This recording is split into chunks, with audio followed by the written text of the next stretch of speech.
ओम नमो भगवते वासुदेवाय। प्रिय भक्तगणों, स्वागत है आप सभी का हमारे चैनल भक्ति ज्ञान में। दोस्तों, आज मैं आपको आषाढ़ मास महात्म के 23वें अध्याय की कथा सुना रहा हूँ। राजा पृथु बोले, हे पुलस्त मुनि, आपने अब तक अनेक पुण्य कथाएं कही हैं, पर क्या कोई अनावत प्राणी जैसे पशु पक्षी भी आषाढ़ मास में भगवान की कृपा का पात्र बन सकता है?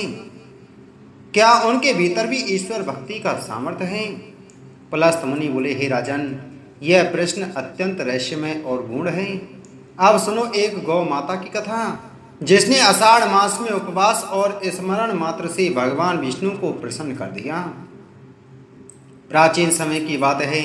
श्री कांता वन नामक एक हरा भरा वन था, जहाँ अनेक पशु स्वतंत्र विचरण करते थे। उसी वन में एक नंदा नाम की गौ थी, श्वेत वर्ण की, सौम्य स्वभाव की, परंतु वृद्ध और दुर्बल हो चुकी थी। उसके मालिक ने उसे त्याग दिया था। नंदा अब वन में अकेली रहती थी। एक दिन आषाढ़ मास का शुक्ल पक्ष आरंभ हुआ। वातावरण में वर्षा की पहली फुहारें थीं। नंदा भूखी थी, दुर्बल थी और जल स्रोतों तक पहुंचने में असमर्थ थी। वह एक पीपल के वृक्ष के नीचे बैठ गई। तभी एक साधु वहां आया और पीपल के नीचे बैठकर विष्णु सहस्त्र नाम का पाठ करने लगा। नंदा वहीं बैठी रही और पूरा पाठ शांति से सुनती रही। 5 दिन तक वह गौ वहीं बैठी रही। उसने ना कोई घास खाई, ना जल पिया, ना ही कोई आक्रोश किया। सिर्फ साधु की भक्ति और मंत्र ध्वनि को ग्रहण करती रही। 6ठे दिन रात्रि में वह सोई और स्वप्न में भगवान विष्णु ने दर्शन दिए। श्री हरि ने कहा, हे नंदा, तू पशु होते हुए भी मुझ में जिस प्रकार स्थिर हुई, वह भक्ति दुर्लभ है। तूने जो उपवास, मौन और मंत्र श्रवण किया, वह सिद्ध तप है। अब तू अगले जन्म में एक ब्राह्मण कुल में जन्म लेगी और मेरी अनन्य भक्त होगी। सुबह जब साधु ने वह गौ देखी, तो उसने उसके नेत्रों से बहते आंसू देखे। उसी क्षण वह गौ अपने शरीर का त्याग कर ब्रह्मतेज के साथ दिवंगत हुई। वह गौ अगले जन्म में विदर्भ देश में धर्मवती नाम की कन्या बनी, जिसने जीवन भर विष्णु पूजा की और अंततः वैकुंठ लोक को प्राप्त हुई।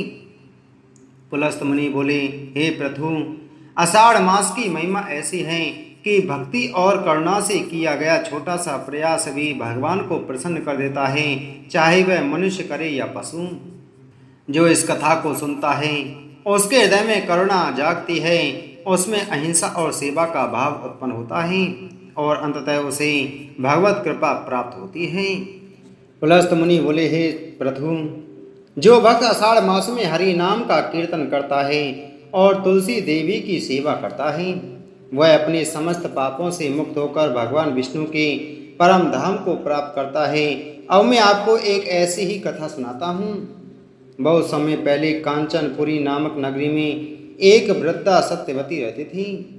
उसके पास तो न धन था, न परिवार, केवल एक छोटा सा तुलसी का पौधा और श्रीहरि के नाम पर अटूट विश्वास। वह प्रतिदिन प्रातः उठकर तुलसी माता की पूजा करती, तुलसी के चारों ओर गोबर से मंडप बनाती, गंगा जल से जल देती और गाती, श्री विष्णु, श्री नारायण, गोविंद जय जय। उसने कभी कोई व्रत विधिवत नहीं किया, ना कभी किसी वेद मंत्र का उच्चारण किया, पर हर दिन वह तुलसी के समक्ष बैठकर घंटों भगवान के नाम का कीर्तन करती थी। कई लोग उसका उपहास करते, कहते, बूढ़ी पगली, बिना व्रत उपवास के स्वर्ग कौन गया है?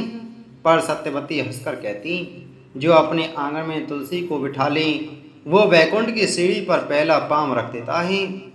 आषाढ़ मास की शुक्ल पक्ष की द्वादशी को सत्यवती तुलसी के समक्ष दीप जलाकर गा रही थी, नारायण नारायण नारायण। तभी एक दिव्य प्रकाश उस तुलसी पौधे के पास से निकला और वृद्धा की देह को छू गया।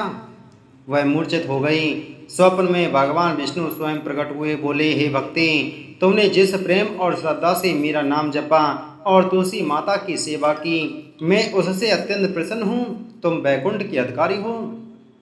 जैसे ही स्वप्न समाप्त हुआ, गांव के लोगों ने देखा सत्यवती के शरीर से एक दिव्य ज्योति निकलकर आकाश की ओर बढ़ गई आकाश में एक कमल पुष्पों से सजा विमान उसे लेकर उड़ चला।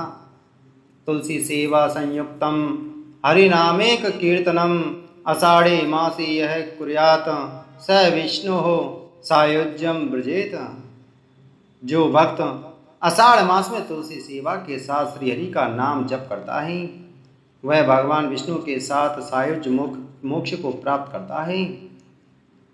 पुलस्त मुनि बोले, हे प्रभु, जो केवल तुलसी माता की सेवा करता है उनके चारों ओर पवित्र वायुमंडल बनता है और जो श्रीहरि का नाम गाता है उसके भीतर साक्षात नारायण का वास होता है। इसी के साथ आषाढ़ मास महात्म के 23वें अध्याय की कथा संपूर्ण हुई।